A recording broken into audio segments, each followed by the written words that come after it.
A Havoc of Flood. 9.5. A. Kurnool, a district with rock soil in Andhra Pradesh in the Krishna River basin, is known as the land of rocky temples in Rayalaseema region. The headquarters of the district with the namesake is a city with a population of 5 lakhs.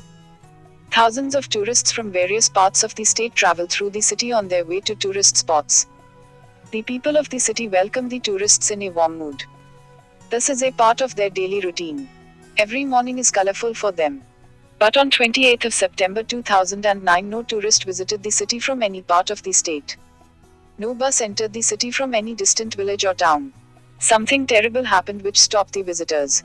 On the 27th of September 2009, the city had a heavy rainfall. As the people had to spend a damp, cold and cloudy day. They finished their business in the evening and reached their dwelling places at early hours, hoping a bright morning the next day. They had scarcely arrived at their destinations when the rain poured down. Its pouring continued throughout the night. As a result, on the 28th of September 2009, the people of Kurnool had to welcome river waters in gloomy colors to their streets instead of the buses full of tourists. They were got up from their sleep by roaring floods inundating their houses as well as shattering their hopes of getting a bright and colorful morning.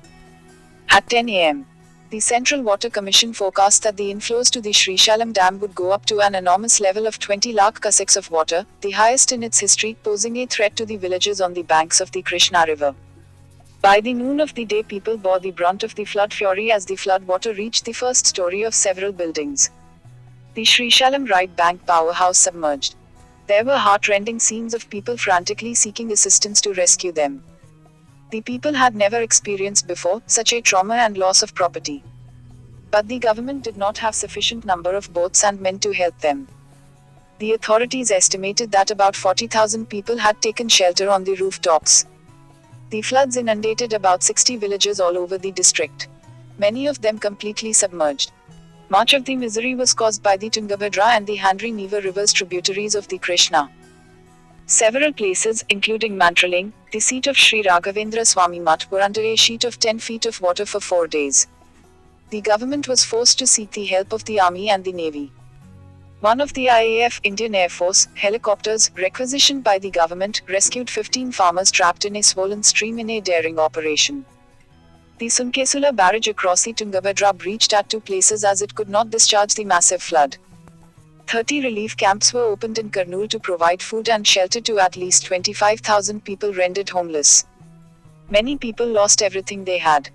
Apart from seeking the help of the Army and the Navy, the government requisitioned the personnel of the Disaster Management Response Force from Arkonam in Tamil Nadu, a transport aircraft, 30 inflatable boats and an equal number of fiberglass boats.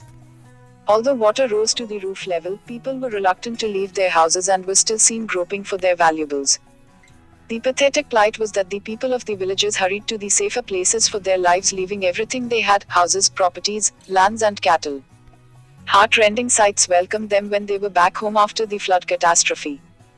Poor cattle, cows and calves, buffaloes and bullocks and other domestic animals, unaware of what was to come, had to die as they were fastened in their sheds. The grief-struck people stood aghast at their paddy fields which were about to be reaped, engulfed by the massive floods. The government officials and voluntary organizations that arrived at the spot witnessed the badly damaged roads, railways and collapsed bridges. The government sent relief teams as early as possible to distribute the emergency relief supplies like food, drinking water and clothing among the flood survivors. The relief teams reached some of the worst hit areas and found that the whole lives, their memories, homes and loved ones. Thousands of people were displaced from their homes. All of them were in need of food and drinking water. They were looking on with wide open eyes for some help to meet their needs. No sooner had the relief teams arrived there than their joy knew no bounds. A sigh of relief rejuvenated their faces. The people were given food, bed sheets, lunches, wraparound skirts worn by men or women, and towels. Some of them were half naked. No sooner had they received the clothes than they expressed their gratitude with the pulled down faces of 2 sleepless nights. One of the sufferers of the flood was Rajeshwari, a woman of well past 40. She had been a widow as her husband died some years ago.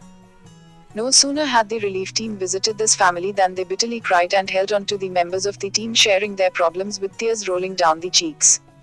She said that when the surging waters rushed into her tiny mud shack, the flimsy structure collapsed. She and her 4 children had to flee for shelter to a roadside situated above water level. For 2 days she stayed there with her 4 children without food to eat and water to drink.